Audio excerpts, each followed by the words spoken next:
Hello, and welcome to another episode of CISO Tradecraft, the podcast that provides you with the information, knowledge, and wisdom to be a more effective cybersecurity leader. My name is G. Mark Hardy. I'm your host for today, and I'm pleased to have with me on this virtual studio here Mr. Michael Krausz. He's the Chief Executive and Chief Consulting Officer of the ISC Group. And unless you think he's in the next room over, he's actually over in Austria. And Michael and I worked together a number of years ago, and I was incredibly impressed with his skill and his knowledge of a lot of things cyber. And it's just a real privilege to have you on the show today. Welcome, Michael. Thank you, GMAG. It's a privilege for me to be here. Thanks a lot. Now, we were talking before the show about the fact that you've been around a long time. Can you tell folks a little bit about your background and what brought you? Yes, of course. No, I'm happy to. I'm just giving you the full story here. It basically started when I was 6, because back at 6, I wanted to become a detective, like a police detective. At 13, I wanted to become a lawyer. And at 14, I got my first computer. And the first program I wrote was actually a program that analyzed Latin words. So, for instance, you would enter laudator, and the program would say, this is the third conjunction of present tense in the subjunctive passive voice. From then on, I was hooked, and I was hooked to security from a very, very early age. And when I graduated from high school, all these studies programs that exist today simply didn't exist. So I was like, what the hell do I do now? I know I want to do something with security. Public service, like actually becoming a police officer, doesn't pay well at all. So nah, I'm not going to do this. So basically, I studied physics, computer science, and law in order to satisfy my passions. That's that. That's it, really, right? And then I still remember, like at the age of 22, 23, going to university and asking myself, who in the whole wild world will ever pay me for the service I intend to provide to the world, which was some kind of security consulting. And then in 96, I was sitting in front of my computer at the university's IT center at which I was working, and Checkpoint came out with their first firewalls. And I had this gut feeling that said, yes, security will be big one day. And 25 years later, like in 98, I founded ISC Group. And 25 years later, yes, it is really, really big. It is the one topic you can't ignore anymore.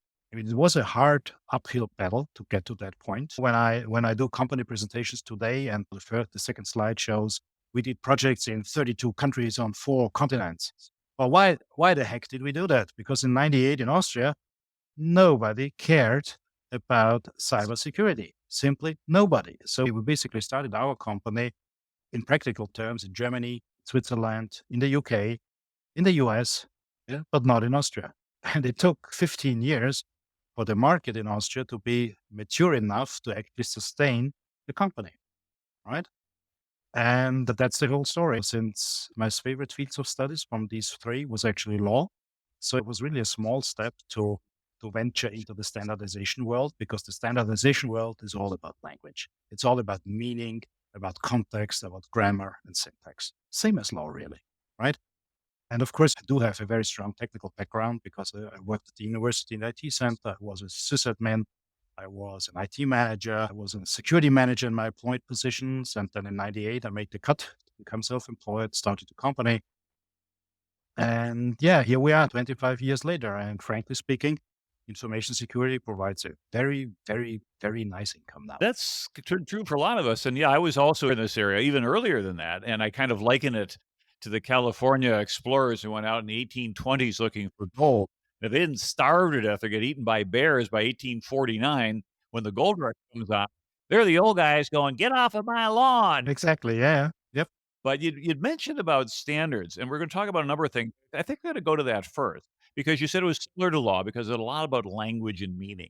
And where we first met several years ago was working on a project for an American company that was trying to close a deal over in, I think it was Germany. And what happened was, is just toward the end of the contract, it was like a big sale that the German company said, yeah, just send us a copy of your ISO 27001 certification. And they like, yeah, no problem. So they call up their auditors and they said, hey, we have a requirement for this ISO 27001 certification. Can we have one by Friday? It doesn't work that way. Because we're not gonna Yeah. it's a lot more involved. It says, well, you need to get somebody. So I got the call, I got referred over there. And then I like, okay, fine, call this GMARC guy. He knows what he's talking about. Well, I know a lot, but I also know what I don't know, and I'm willing to admit that.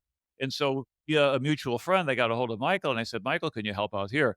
And so what he had structured was a gap analysis. I'm telling your story, but I'm telling it from my perspective, where he'd gone through and set up a number of criteria looking at the ISO 21001 requirements, looking at the practices they were doing, and if they're doing what it required, that was green.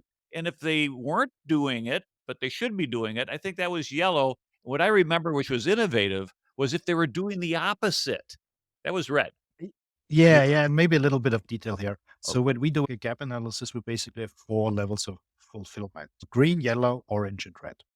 And basically three dimensions: policy, practice, proof. I mean, you should call it evidence actually, but not proof. But we call it proof because it sounds better. Policy, practice, proof. Policy, practice, proof. That's the ISO engine. Policy, practice, proof. And the proof, the evidence of what you are doing, either exists or doesn't exist. That's easy. Now the practice needs to be either risk adequate or it isn't risk adequate, right? But for a policy, the evaluation scheme in itself is a lot more complex because what you mentioned happens exactly there. If your policy exists, okay, you're great. If your policy has minor gaps, no worries, you're yellow. If your policy is missing, that's red, right? But the worst case is actually not a policy missing. The worst case is a policy existing and not being adhered to. And there can be minor non-adherence or there can be major non-adherence. Jokingly, I always say if there's a major non-adherence, either your policy is stupid or your people are stupid. But in fact, of course, you need to know the root cause of that because your policy might be bad. Your people might not be properly trained. Your people might not have the resources to execute the policy. And so therefore, this kind of worst case when it comes to policy adherence is something you should know about. And you need to tackle that. And tackling that is a lot more complicated than just writing a policy that isn't there. Because if you're in a greenfield situation, you can basically do what you want as long as it makes sense. So overall, if you think of these three dimensions, policy, practice, and proof, for ISO, in the ISO world, it's actually most important that your practice is risk adequate. So if you have good practice, no policy, but you can demonstrate the practice, you will never be red in a gap analysis. You will be yellow or orange, right? However, if all three elements are missing, then you're red, right? Because you need to at least have the practice and at least show that your practice, that you put some intellectual work into why you're doing stuff exactly that way. So this is how this kind of vacation scheme or evaluation scheme of gaps actually works. And that makes very good sense, and it's interesting because Mhm. what I found interesting is this American company seemed totally befuddled about a requirement for ISO. We're like, "Oh, SOC 2, it's the American way to go," but Right. yet you go over to Europe and you're like, "SOC Yeah. what?" Exactly, exactly. It's the situation is basically the following. Frankly speaking, from our point of view, the US is an island very far away. And from the US perspective, Europe is an island very far away. So the point is this, like in Europe, nobody knows about SOC 2. Some bigger companies do, but nobody requires from another company to have SOC 2 because the whole ISO world, the International Standardization Organization, which was founded in Geneva, it is basically ISO is a European invention. And of course, therefore, ISO standards will always take precedence about any other standards. Well, in the US, of course, nobody really knows the ISO standards unless you do business outside of the US. For instance, in Japan, because the Japanese love the ISO standards, or in Australia, or in Europe, right? And this is where the requirement comes. Or this is why this is so different. And the basic difference in thinking is that ISO standards tend to describe the achievement of certain goals, or objectives, but they don't tell you how to do it. You're completely free to do it in any way you want, as long as that way is reasonable. And in my auditor role, I always say, as long as you're not doing something obviously stupid, it's okay, right? Because we assume that you're putting an honest effort into actually achieving the goals. Well, if your effort is not honest, the auditor will know. While on the other hand, in the US, people are not comfortable with that. NIST CSF, for instance, is extremely well thought out, but it's also extremely heavy. If you print it, you can actually kill somebody with that. But with ISO, you cannot kill anybody because it's just 30 pages, 35 pages. So NIST CSF has the advantage that it's really, really prescriptive. So if basically your mindset revolves around I need to know what I need to do and not what I need to achieve, then this CSF is a really good choice. But it just takes 2 to 3 years to implement it correctly, right? So this is more or less maybe even a difference in mentality that comes from the fact that American companies are really, really careful and conscious about not being sued because the US itself is a rather litigious country. And this is, I think, where kind of the differences in acceptance come from. On the other hand, there's also the aspect that SOC 2 is completely monopolized. The big four accounting firms basically hold even a copyright on SOC 2, so to speak, or at least on the underlying standards. And therefore, it's for them, it's just a business model, right? And I don't really like that. I like standards to be public, to be publicly understandable, and not to be monopolized by an oligarchy. Now, if we take ISO 27001 and we look at its Right. ancestry, it was ISO 17799, and before that, it was British standards Exactly. 7799. And if we True. keep going all the way back in time to like one of the kind of the first real Mhm. security standards that came out, I think you have to go back to around 1983 to 85. Oh, I wouldn't know because at 85 I was just doing my Latin analysis program, right? Well, I But remember getting my first copy of the Orange Book. oh yeah, yeah. But see, oh yeah, just a little thing here. So ISO 27001 goes back to BS 7799, which was a British standard. And one of the funny aspects here was that when it became an ISO standard in the year 2000, they basically just copy and pasted it because the British wanted it to be an ISO standard. And it was a good idea to do that. Now, back then, the ISO standard had a rule in regard to HR security that you should collect character references from anybody you intend to employ, which for the British is a very, very, very normal thing. For any other people in Europe, it's not. It's absolutely offensive to ask for character references. So, after a little bit of discussion, and it didn't take long, in the 2005 version, that requirement was dropped, no longer exists. I just told you to illustrate that even, of course, within Europe, there are mentality differences that then find their way or basically cause discussions on or when it's about standardization. Now, getting back to the Orange Book, I remember when I started. So I started my studies in 1990, and I think in 1992 I came across the Orange Book, and I was really, really impressed because I mean it's not really a security standard because it doesn't have the breadth of ISO 27001, but it's more like a classification standard, right? And for instance, even today, you could, when it comes to Chapter 8, asset classification and handling, you could use the Orange Book as your classification guideline. It's really good.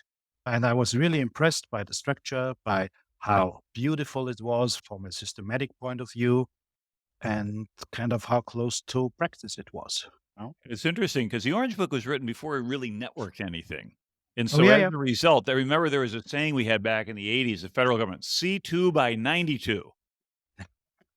Yeah, how are we doing on that? And of course, what Yeah. happened is we came along in the wave of networking, and then we started going through the whole Mhm, Rainbow series of mhm. books. And I'm thinking of Yep. doing an episode on Raiders of the Lost Fips. I'm gonna look at all the old Federal Information Processing standards.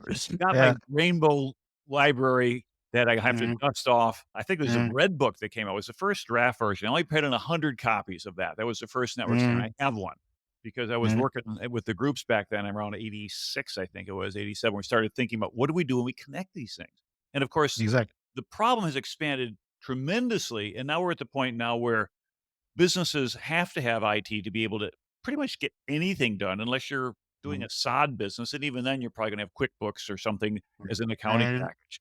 But as we look Exactly. at then the parallel development between the US with their NIST standards and their SOC 2 and things such as that, Mhm, the rest of the world, as we like to say, if you will, the ISO mhm, standards and things like that. Do you see that mhm. as being permanently divergent? Do you ever see it almost like a reunification like East Germany, West Germany was Well, able to do? the funny thing is that, for instance, if I look at the ISO world, in the ISO world, it is very common to have accreditation bodies. And the accreditation body basically sets the rules for the certifying bodies on how they actually certify their customers. Now, fun fact, until about 3 years ago, the US didn't have an accreditation body. Everybody could do whatever they wanted, but now they have one. And I personally know the people who actually, for instance, do the certifications for Microsoft and for Google. And so, from this point of view, you are kind of right that on that level, they're kind of growing together. Interestingly, by the US adopting European practices. On the other hand, I think it's really a matter of angle of view, so to speak. Because in the ISO world, we try to be rather abstract. We focus on the goal and the objective, and we let you define the way. Whereas, as I said, the US mentality is also more like, let's define the way in advance, let's plan that, let's optimize that, and let's be clear about what our way will be. So, this is a fundamental difference that, from my point of view, can never be bridged.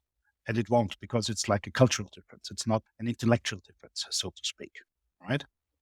And one thing that happens, of course, is or that could happen, depending on basically the level of abstraction you work on that on each level, things can come together, but more or less not in the big picture. I mean, the needs are basically the same. We have a need to secure our networks. We have a need to secure our applications, our people, more or less our physical environments. But how to do that is really a matter of hard debate. In the ISO world, the one principle, so to speak, is that you should act according to your risk profile, establish the risk profile. And basically, that puts the onus to know what that is on you. Whereas, for instance, even the German Baseline Protection Manual or NIST CSF, they rather take that a little bit out of your hand by being very prescriptive about what you need to do. And of course, there are areas where you should be. Like, for instance, when we think of the OWASP top 10, top 20, I mean, there's no need for convergence. The convergence is there. We all follow the same rules in that part. But where we don't follow the same rules, that's when it comes to the organizational part of things, right? Yeah, it's So, interesting. There's an old apocryphal quote. It was actually attributed to a German officer in World War II. He said, "One of the serious problems in planning to fight against the American doctrine is that the Americans don't read their manuals, nor do they feel any obligation to follow their doctrine." And this almost seems now, at 80 years later, that we sort of traded places. on Monday, I met with a former soldier from the SAS. And of course, we were discussing Ukraine a little bit. And the very interesting thing he said is that Ukraine 15 years ago started to train the soldiers according to the old British model, which is to give every soldier the intellectual capability to be at least a troop leader, meaning to enable them to make battlefield decisions when they need to be made. Whereas the Russian army, it's just a big monolithic hierarchical pile that doesn't amount to anything these days, as we can see, right? And of course, enabling people to make their own decision at the time when they need to make those decisions is simply the superior approach. And so, therefore, if you don't read the manual but act on impulse or act on what the battlefield at that point in time requires from you, that's actually the superior approach, as we have seen. And we saw that in Gulf One, where they had embedded Exactly. units like from CNN and the like, and then we kind of nicknamed Mhm. it. It was the sergeant's war or the corporal's war, and the reason being is these non-commissioned officers were making Mhm. battlefield decisions. There's somebody there with a camera rolling, and the Mhm. word may come in from the hierarchy is that there's a sniper in the tallest building in the Mhm. village. Go blow up the building, and then you go there and you Mhm. find out that that's where the village elder lives, and his mother lives there, and the family's there, and Mhm. sniper's long gone, and you say, "I'm not gonna blow up the building," because, first of all, it doesn't do anything militarily for you, and secondly, you just Mhm. alienated the entire population of that Exactly. town against you. And so, Exactly. Exactly. by being able to empower that, but of course, there's a risk in doing so at the Sure. higher levels in that you look at what happens from the perspective of, will your people make the right decision? You know, And one of the you're kind of putting your finger in the wound here because one of the big open problems in cybersecurity is situational awareness. The US did a really, really good job. If I think of those fusion centers that were established after 9/11, where basically all the security services come together to discuss the situation and build situational awareness, which for every company today is still a challenge. How do you know what's going on in your network? Right. And Mhm. though we've come a long way with SIEM technology and SOCs and stuff, we are not where we should be. Like I like to compare IT security to radioactivity. If you don't measure what's going on, you don't know whether you have been exposed to radiation. And in IT security, it's the same. You need to actively look into your network using a SIEM, using a SOC, using all kinds of detection technology to actually find out what's going on. I mean, here's a little anecdote, right? So I was actually I was one of the designers of one of the very first intrusion detection systems that ever existed in 2002. And we've deployed this with a very big bank. And back then, these IDSs, they couldn't do much, right? And there was still a lot of philosophical debate over whether an IDS actually made any sense. So we are deploying it at this bank and we are analyzing network traffic. And we find out that huge amount of network traffic that can be attributed to Microsoft Messenger. So what the hell are all the people in this really huge bank of national importance doing with Microsoft Messenger? So then on investigation, we found out, well, the bank doesn't have enough meeting rooms. So whenever people are supposed to meet, and because they had no other technology available, well, they met on Microsoft Messenger, an external tool run by a third party in whose chat rooms, so to speak, they had serious discussions about the bank's business, which, of course, from a security perspective, is a big no-no, right? I thought nobody was aware of that. I mean, of course, they all knew they did it, but the security function wasn't aware of it. The CIO wasn't aware of it. The board wasn't aware of it. Yeah, it's interesting the things you discover. I remember I had a client one time, and I was Mhm, there on site. I was basically there doing some forensic analysis, so I fired up Wireshark, and I'm mhm, going through it and looking, I was like, "What in the world is this?" I'm seeing mhm, IPX. I said, "What do you mean mhm. IPX? This is like, what, have we got a time portal back to the Yeah, yeah, 1950s?" And so yeah. I Oh, went looking around, and here's what I found. It mm. it was legit, and it was also, I was seeing Banyan vines and everything else like that. There was a multifunction printer in the Yeah, basement. That whatever group was the lowest on the political scale in the company, they got the oldest printer. It still works, mhm, okay? It might have been diesel yeah, powered, I don't know.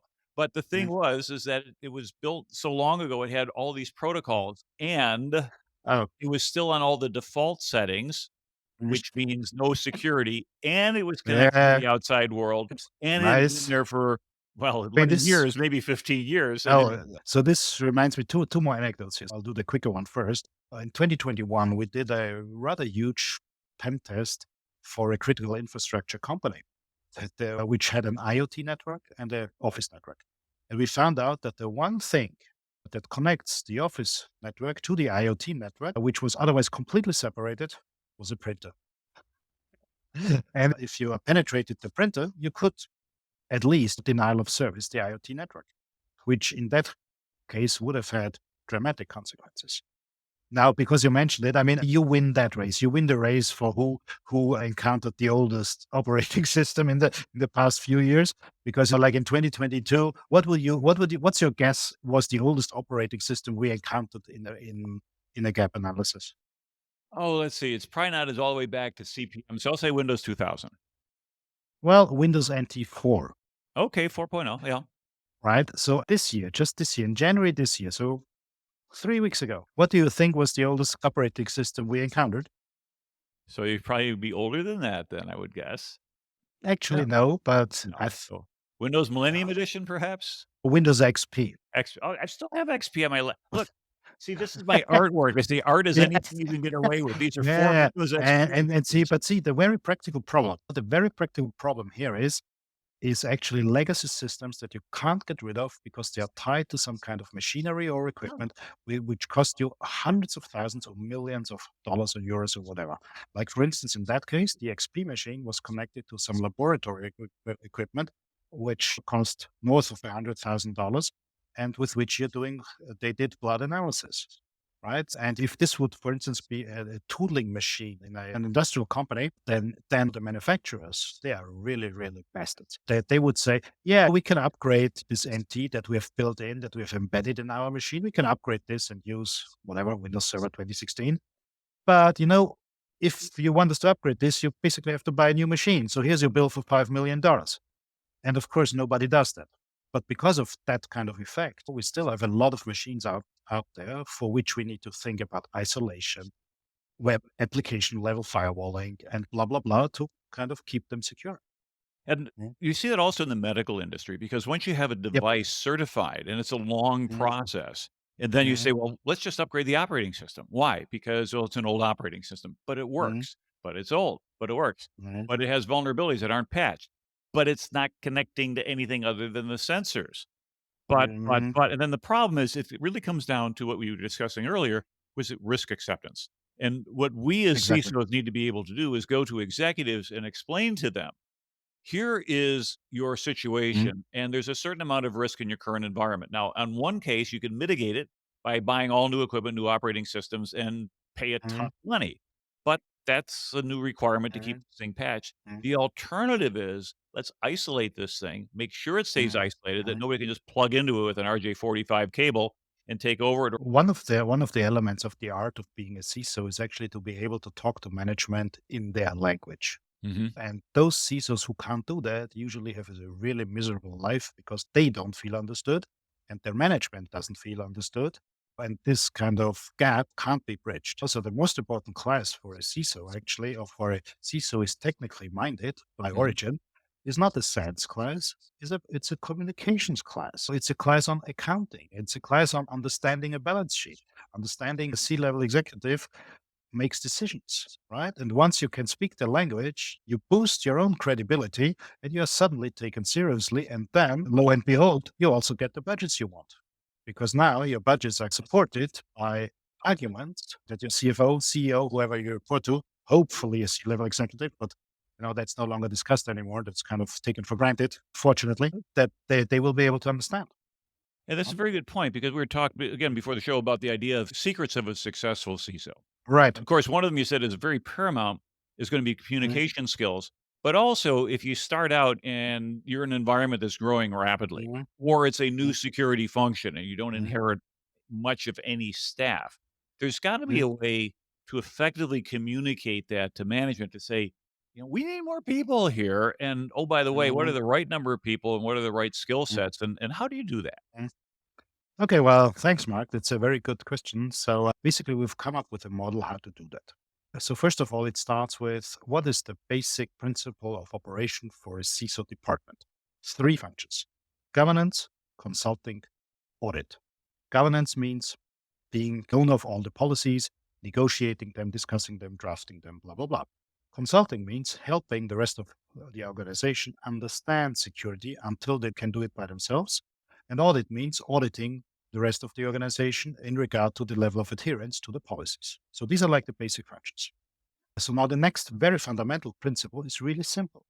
The number of people you need depends on what you need to do and how much of it you need to do. Because even if you have one task, but if you need to do it 100 times per day, you still need five people to do it, as a simple example, right? So let's talk about what you need to do. So the ideal CISO department, first of all, usually has an operations branch where they actually operate their own security systems, be it the SIEM, be it the SOC, be it anything else that IT cannot operate. They also deal with security auditing on a technical level for operating systems, the network applications, blah, blah, blah. So that's one thing. Then, of course, you need somebody who is able to write policies. You need an incident manager. You need somebody who can do business continuity. The data protection officer should actually report to the CISO because it's easier for a CISO to understand data protection than it is for data protection officer to understand technology, right? Then you need somebody for physical security, and they should all be in your department. So that's basically kind of the what.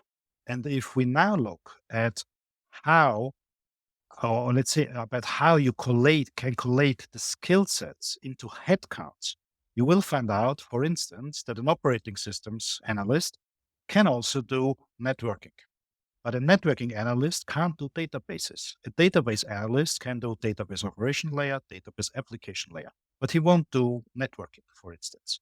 Right. So if we look at all, I mean, we have very nice slides about this and presentations and blah blah.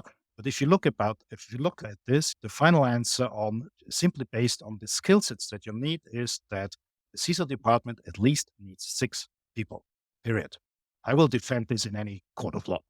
Six people. Period. I remember having been appointed CISO for external CISO for an industrial company, and I knocked on the door of the CEO, who also represented the owner's family, and I told him we're going to need 8 people, and he was like, "What?"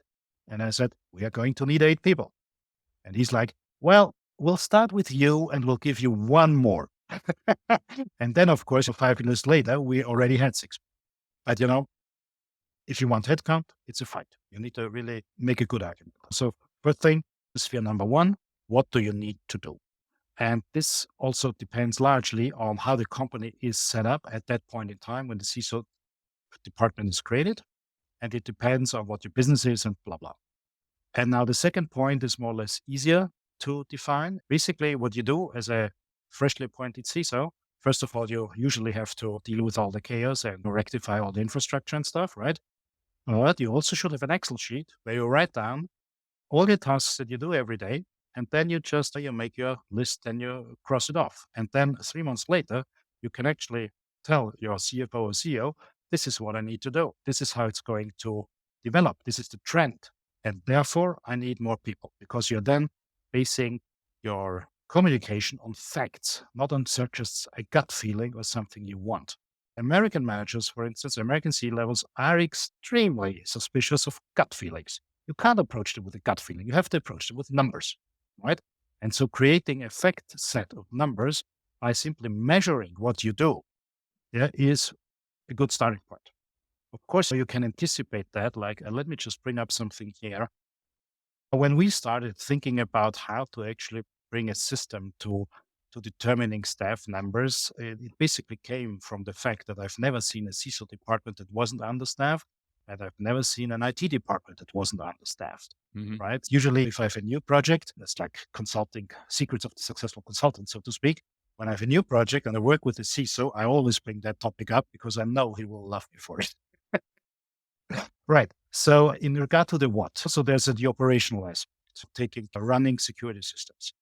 There's also what I forgot before was secure software development. That's an art. It takes a company something between 1 year to 3 years to redesign the development processes to actually be secure software development processes. And in that phase, if you're working as a CISO for a SaaS company, for instance, or whatever, a company producing software, your first emphasis will not be on the network. It will be on making sure that development actually produces software that's secure and doesn't expose your customers, right? And then you will find that you will have, for instance, 10 people in your software auditing department, but you might only have one person in the networking department, right? So incident management, policies, procedures, awareness building, usually with the CISO department. Let me be a little brutal here. The analyst, who is a very, very strong nerd, is not the best person to do security awareness training because the one doing it needs to be able to empathize and relate to people, not just systems. If we look at the different skill sets that are needed for a CISO department, first of all, your operations people need to be good in technology. Your secure development people need to be good in technology and programming. But it's your incident and breach manager, he needs to be able to design and follow processes. He needs to have investigative skills and he needs to be able to write reports.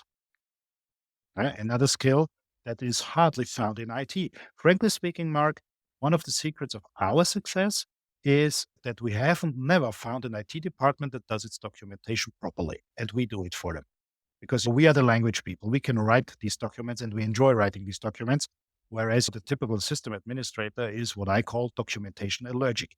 They don't like to document. And it's also an important skill for people getting in the consulting world. I know, like, my son is a pen tester, and I had hired him previously before he had a full-time job, and we'd done a couple things. And it's kind of interesting when you see your own case, like, "Wow, you actually write really well. Why didn't you do this back in high school?" Exactly. I But learned for let grade. It's me like it just, didn't matter back then, but now you yeah, get paid for it. yeah, let me just finish this train of thought here. Sure. For instance, the one in your CISO team who writes the policies and procedures and who does the awareness training, what's the primary skill needed? It's language and people skills. It's not technology. The one who does project security, which is actually something ISO mandates, this is a person who needs to have tech and people skills because he needs to understand the technology, but we also need to tell people what to do. Now, the data protection officer, of course, is a legal person usually, but ideally, it's somebody who has a good understanding of the technology background of your company. And the physical security officer basically has a technical knowledge, but restricted to physical security systems, and also needs to be good in project management because if you have multiple sites all over the world, getting them all secured from a physical point of view is a huge challenge. And then, of course, it depends for the CISO. It basically depends what he was hired for. So a CISO, of course, has to have leadership skills, business technology skills, and well, you do. I mean, I distinguish between two types of CISOs. I call them the techies and the orgies. The techies are those who love technology and want to play around with technology. And the orgies are those who love organization, who love processes, people.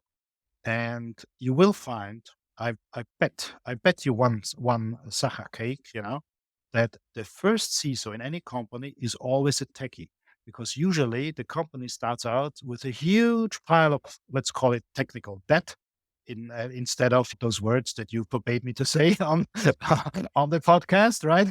So the company starts with a huge pile of technical debt that needs to be worked off. And of course, a technical CISO is the best one to do this.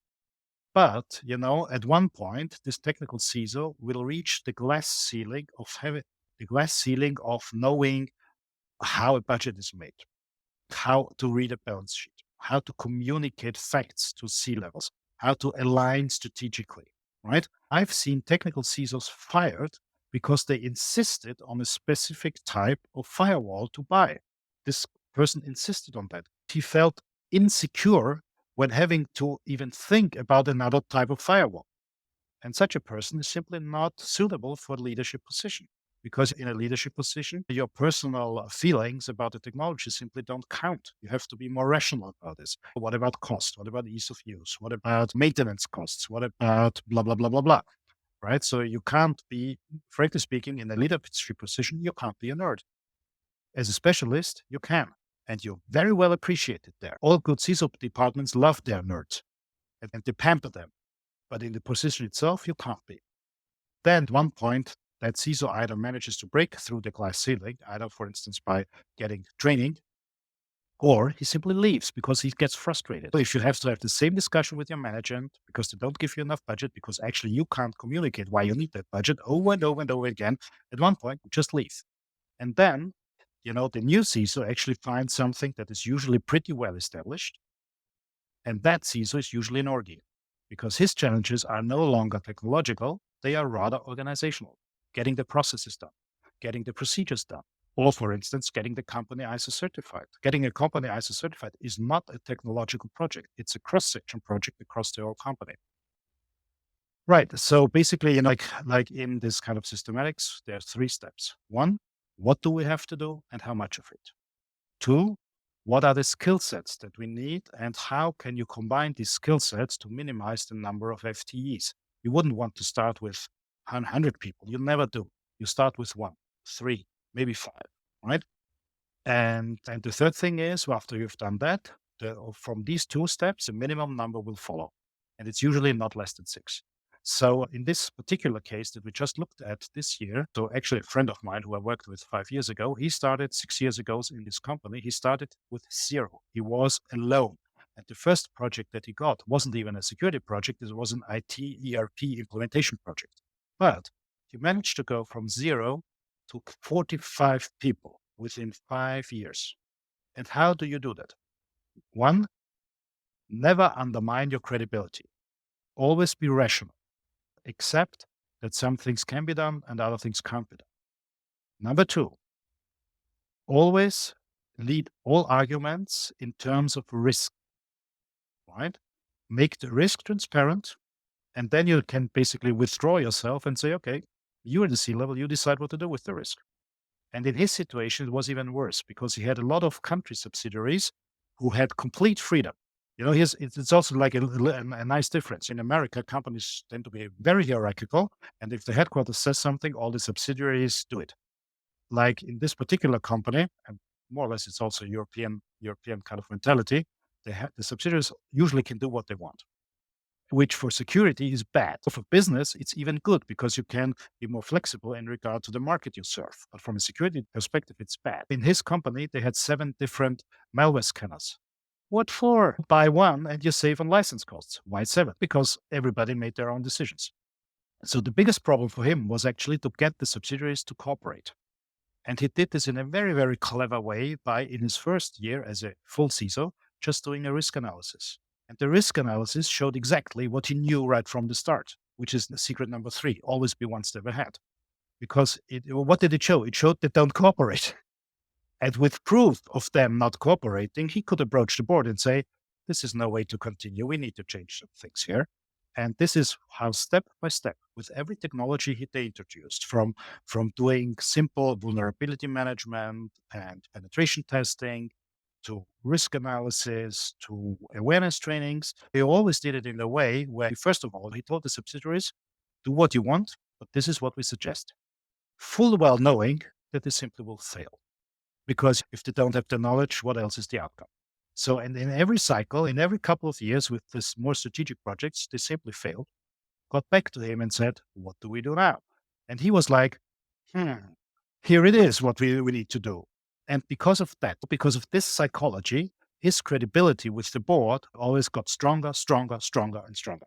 And this is why after 5 years, you end up from 0 to 45 people, because you never jeopardize your credibility with the board. However, there's one catch here. I mean, I do have to say this is, a company of about 10,000 people. And of course, this is a company with a very, very stable business model. And this is why you could actually play such a, let's call it game, because you need to have the stamina. In a very fast moving business, so you can't just wait a year for the subsidiaries to S it up. Sorry, couldn't contain myself. Hope that's borderline okay. No You really problem.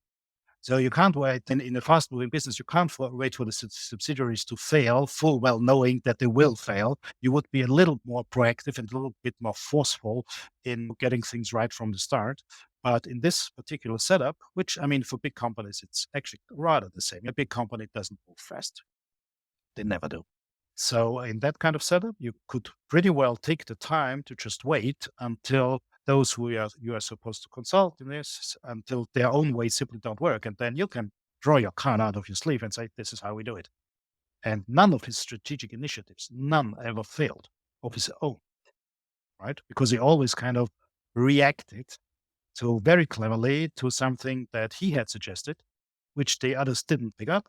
Interesting. Yeah, I see we're out of time. We ran all the way to the end of the clock, then some. But absolutely worthwhile. I mean, kind of a quick recap. I know we were talking early about ISO and the importance of that between policy, practice, and proof. And then we looked at the role of the CISO, looking at governance, consulting, and audit. The types of CISOs could be technical or techie versus an organizational or orgie, as you called it.